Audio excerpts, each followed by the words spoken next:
दिल्ली देहरादून राष्ट्रीय राजमार्ग NH 58 पर स्थित बिलासपुर कट एक बार फिर लहूलुहान हो गया। मंगलवार को तेज रफ्तार ट्रक की चपेट में आने से बाइक सवार 35 वर्षीय मजदूर की दर्दनाक मौत हो गई। टक्कर इतनी भीषण थी कि मृतक के शरीर के टुकड़े सड़क पर बिखर गए, जिससे इलाके में सनसनी फैल गई। मृतक की पहचान इरशाद पुत्र निशाद निवासी शेरनगर के रूप में हुई है। इरशाद जॉली रोड की एक फैक्ट्री में मजदूर था और काम के सिलसिले में कुकड़ा जा रहा था, तभी यह हादसा हुआ। टक्कर मारने के बाद ट्रक चालक गाड़ी लेकर मौके से फरार हो गया। हादसे के दौरान एक स्कूटी सवार राहगीर ने ट्रक का पीछा किया, हालांकि वो उसे पकड़ नहीं पाया, लेकिन राहगीर ने ट्रक का वीडियो बना लिया जिसमें उसका नंबर साफ दिख रहा है। पुलिस अब इस वीडियो को अहम सबूत के तौर पर इस्तेमाल कर रही है। पुलिस ने देर शाम जानकारी दी है कि आरोपी ट्रक चालक को ट्रक सहित गिरफ्तार कर लिया गया है। हादसे के कारण NH 58 पर भारी जाम लग गया। नई मंडी कोतवाली पुलिस तुरंत मौके पर पहुंची। शव की शिनाख्त करने में पुलिस को करीब 1.5 घंटे का समय लगा। शिनाख्त होने के बाद इरशाद के परिजनों को बुलाया गया, जिनका रो रो कर बुरा हाल है। इरशाद शादीशुदा था और 3 बच्चों का पिता था। परिजनों ने बताया कि वो परिवार का इकलौता कमाने वाला था। उनके विलाप से मौके पर माहौल गमगीन हो गया। पुलिस ने जाम खुलवाया और शव को कब्जे में लेकर पोस्टमार्टम के लिए भेज दिया। स्थानीय लोगों के अनुसार बिलासपुर कट को अब डेड पॉइंट कहा जाने लगा है। तेज रफ्तार वाहनों, खराब साइनेज और कमजोर यातायात व्यवस्था के कारण यहाँ आए दिन हादसे होते हैं। पिछले साल भी यहाँ बेहड़ा अस्सा के 2 युवकों की इसी तरह मौत हुई थी, जिसमें एक घर का इकलौता चिराग था। CO नई मंडी राजू कुमार साहब ने बताया कि घटना को देखते हुए सिटी मजिस्ट्रेट को साथ लेकर मौके का मुआयना किया जाएगा। दुर्घटनाओं को रोकने के लिए जल्द ही स्थायी समाधान निकालने का प्रयास किया जाएगा। परिजन आरोपी पर सख्त कार्रवाई और मुआवजे की मांग कर रहे हैं। क्या नाम है आपका? मोहम्मद आसिफ। सड़क हादसा हुआ है, आपने जी। क्या कुछ हुआ है पूरा मामला? मैं घर से बिलासपुर से आ रहा था, तो मैं यहाँ पे जाम लग रहा था, मैं रुका। तो मैंने देखा एकदम आवाज आई। आवाज आने के बाद मैंने देखा एक ट्रक पूरी तेजी से जा रहा है और एक मोटरसाइकिल वाले में टक्कर मार गया, उस आदमी को कुचलता हुआ जा रहा है। मैंने उसे अपना स्कूटर उसके पीछे भगाया, उसे कहा कि रुक जा, हाथ का इशारा दिया उसे, तो उसने हल्का करा धीमे धीमे।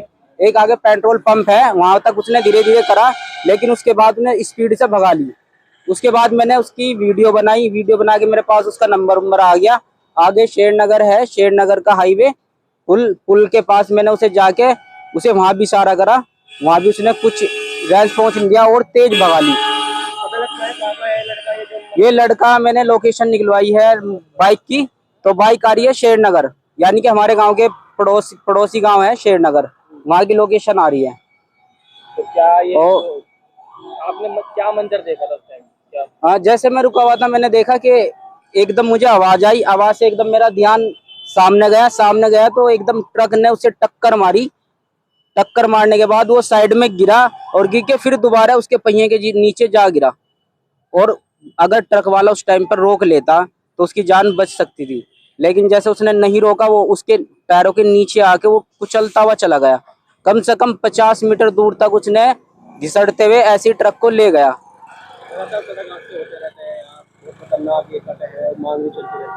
देखो, हमने डिमांड तो हमारे बड़े यहाँ से कम 25-30 साल से कर रहे हैं पुल की, और हम खुद 5 साल से कर रहे हैं। हमारे MLA से, हमारे जो पिछले MLA थे उनसे भी, जो नए MLA आए उनसे भी हमने लगातार मांग, हमारी डिमांड है। हमने प्रदर्शन भी किया इसके लिए। जब भी यहाँ एक्सीडेंट होते हैं, लोग मरते हैं, तो हम प्रदर्शन करते हैं। लेकिन अभी आश्वासन दिया था हमें, हमारे मलिक साहब ने भी दिया था, MLA है हमारे, तो उसके बाद से हमें लगा कि अब तो शायद बन जाएगा, लेकिन ये नहीं बन रहा। एक एक्सीडेंट हुआ है जिसमें व्यक्ति की मौत हुई है, क्या था मामला? थाना नई मंडी क्षेत्र से जो हाईवे निकल रही है, उस हाईवे पे बिलासपुर कट पे कुछ देर पहले एक मोटरसाइकिल सवार व्यक्ति जो कि सड़क क्रॉस कर रहा था, हाईवे पे आने वाले एक ट्रक से टक्कर लग जाने से उसकी मौके पर मौत हो गई। सूचना पर पुलिस मौके पर पहुंची, 100 को हटाकर मोर्चरी में भेज दिया गया। जिस ट्रक से टक्कर लगा था उसे पुलिस ने आगे रोककर उसे पकड़ लिया और ड्राइवर ट्रक हिरासत में लेकर उससे भी घटना के संबंध में पूछताछ की जा रही है। अभी पहचान की कार्रवाई की जा रही है। वार्ता इस संबंध में लोगों से करके और अग्रिम जानकारी होने पर विधिक कार्रवाई की जाएगी। अभी जानकारी ली जा रही है, चूंकि तत्काल का है, और उस संबंध में बातचीत करके जो भी चीजें सामने आएगी हम लोग उस संबंध सर में कुछ टाइम पहले उस कट को बंद कर देगा तो फिर से खोल देगा, फिर से वहाँ पर हादसे होने शुरू हुए हैं। बिल्कुल ये एक ब्लैक स्पॉट भी है और कई घटनाएं हुई भी है और हम लोगों ने ब्लैक स्पॉट में चिन्हित भी कर रखा और ट्रैफिक चलाने के लिए वहाँ पर समय समय पर ड्यूटियां भी रहती हैं। अब ये अकस्मात घटना इस संबंध में मैं बताना चाहूँगा कि घटना के बाबत अभी सिटी मजिस्ट्रेट और भी जो अधिकारी संबंधित अधिकारियों के साथ हम लोग मौके को देखेंगे भी और उस संबंध में क्या समाधान हो सकता है उच्च अधिकारियों से वार्ता करके हम लोग सकारात्मक पहल लाने का प्रयास करेंगे।